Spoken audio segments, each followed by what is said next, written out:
अक्सर हम सोचते हैं बाहर की धूल मिट्टी या बदलते मौसम से एलर्जी है, लेकिन मेडिकल साइंस की माने तो आपके घर की हवा बाहर की हवा से 5 गुना ज्यादा प्रदूषित और एलर्जन से भरी हो सकती है। आज मैं आपको घर के अंदर ही कुछ ऐसे छिपे हुए 4 ऐसे साइलेंट ट्रिगर्स के बारे में बताऊंगा जिन्हें अगर आप दूर कर दें या जिनसे आप दूर हो जाए तो आपकी समस्या ठीक हो सकती है। इवन एलर्जी की समस्या को जड़ से खत्म कर सकते हैं और उन्हें कैसे हमेशा के लिए ठीक करना है ये भी मैं आप सभी को समझाऊंगा।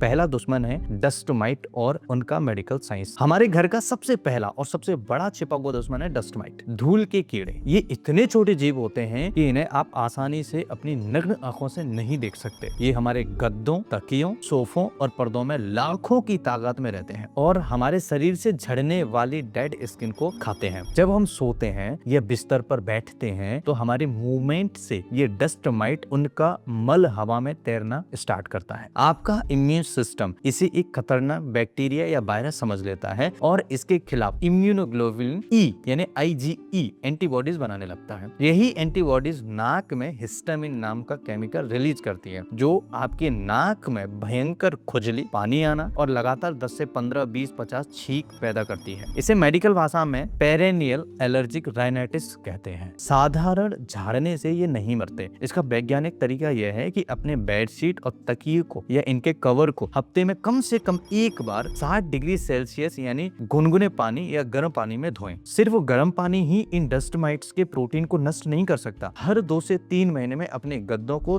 तेज धूप में 4 से 5 घंटे के लिए जरूर रखें, क्योंकि प्राकृतिक किरणें इनको प्राकृतिक रूप से खत्म करने के लिए बहुत ईजी तरीके से आसान उपाय माना जाता है। दूसरा दुश्मन हमारा है AC और कूलर के अंदर छुपा मोल्ड फंगस। आपके घर के एयर कंडीशनर, AC या एयर कूलर के वेंट्स और फिल्टर्स में जब AC चलता है तो उसके अंदर मॉइस्चर यानी नमी पैदा होती है। अगर AC की सर्विसिंग टाइम पर न हो तो उसके डार्क और नम कोनों में मोल्ड यानी फंगस पनपने स्टार्ट हो जाते हैं। जब आप AC ऑन करते हैं तो उस फंगस के लाखों माइक्रो स्पोर्स पूरे कमरे की हवा में फैल जाते हैं। जब ये स्पोर्स आपकी सांस के जरिए फेफड़ों या श्वसन नली यानी रेस्पिरेटरी ट्रैक्ट में जाते हैं तो ये न सिर्फ छींके लाते हैं बल्कि लंबे समय फेफड़ों की सूजन यानी हाइपर सेंसिटिविटी निमोनाइटिस या अस्थमा की शुरुआत कर देते हैं। इसका पक्का इलाज क्या है, इसे समझने की बहुत जरूरत है। हर 15 दिन में अपने AC के फिल्टर को खुद निकाल कर साफ करें। कूलर के पानी को हर तीसरे दिन बदलें। कमरे में वेंटिलेशन यानी हवा का क्रॉस पासिंग अच्छा रखें ताकि नमी जमा ना हो सके। तीसरा दुश्मन है केमिकल की खुशबू और वॉक्स। अब ये क्या है, रूम में फ्रेशनर या तेज खुशबू वाली अगरबत्तियां और साफ करने वाले केमिकल्स, फिनाइल जो होते हैं, इन सभी चीजों में वॉक्स यानी वॉलेटाइल ऑर्गेनिक कंपाउंड्स पाए जाते हैं। मेडिकल साइंस के अनुसार ये कई सारे ऐसे साधारण एलर्जी नहीं होते हैं बल्कि इसे नॉन एलर्जिक राइनाइटिस या फिर केमिकल सेंसिटिविटी कहा जाता है। ये केमिकल्स आपके नाक के अंदर की ट्राइजेमिनल नर्व को सीधे तौर पर इरिटेट करते हैं, जिससे बिना किसी धूल मिट्टी के भी आपके नाक में तेज जलन होने लगती है और छींकें आना स्टार्ट हो जाती है। इसका पक्का इलाज क्या है ये भी समझिएगा। सिंथेटिक रूम फ्रेशनर की जगह नेचुरल एसेंशियल्स ऑयल्स जैसे लेमन ग्रास या लेवेंडर का इस्तेमाल करें। अगर घर में मॉस्किटो लिक्विड जल रहा है तो उस कमरे के खिड़की दरवाजे पूरी तरह बंद करके न सोएं, थोड़ा वेंटिलेशन जरूर रखें। चौथा दुश्मन है पालतू जानवरों का डेंट। सबसे इमोशनल कारण है जो है आपके प्यारे पेट्स यानी कुत्ते या बिल्ली। बहुत सारे लोग सोचते हैं कि उन्हें अपने पेट्स के बालों से एलर्जी है, लेकिन असल मेडिकल कारण बाल नहीं है। असली कारण है पेट डेंडर। डेंडर का मतलब होता है पेट्स की त्वचा से निकलने वाले मृत सेल्स, उनकी लार, सलाइवा और उनका यूरिन जो सूख कर उनके बालों पर चिपक जाता है और हवा में तैरता रहता है। यह डेंडर इतना खतरनाक होता है, इतना हल्का होता है कि हवा में घंटों तक तैर सकता है और आपके सोफे, कालीन में फंस जाता है। जब कोई एलर्जिक व्यक्ति इसके संपर्क में आता है तो उसका रेस्पिरेटरी सिस्टम तुरंत ब्लॉक हो जाता है। इसका पक्का इलाज समझने के लिए हमें 2 चीजों का ध्यान रखना पड़ेगा। सबसे पहले अपने पेट्स को बेडरूम से और खासकर अपने बिस्तर से दूर रखें। घर में झाड़ू लगाने के बजाय वैक्यूम क्लीनर का इस्तेमाल करें जिसमें HEPA फिल्टर लगा हो, क्योंकि साधारण झाड़ू इस बारीक डेंडर को सिर्फ हवा में उड़ा देती है जिससे छींकें कम होने की के बजाय और बढ़ जाती हैं। अब बात ये है कि हमें करना क्या है, कैसे हम इसे ठीक कर पाएंगे मेडिसिन की मदद से। अगर आप इन चारों चीजों को ठीक कर लेते हैं तो आप देखेंगे आपके घर के अंदर जो साफ सफाई प्रॉपर मेंटेन हो जाएगी, तो आपकी जो प्रॉब्लम है एलर्जी की वो ठीक होना स्टार्ट हो जाएगी और बिना दवाई की ही 80% चीजें आपकी गायब हो जाएंगी। दवाओं के पीछे भागने से बेहतर है कि हम उस रूट कॉज को यानी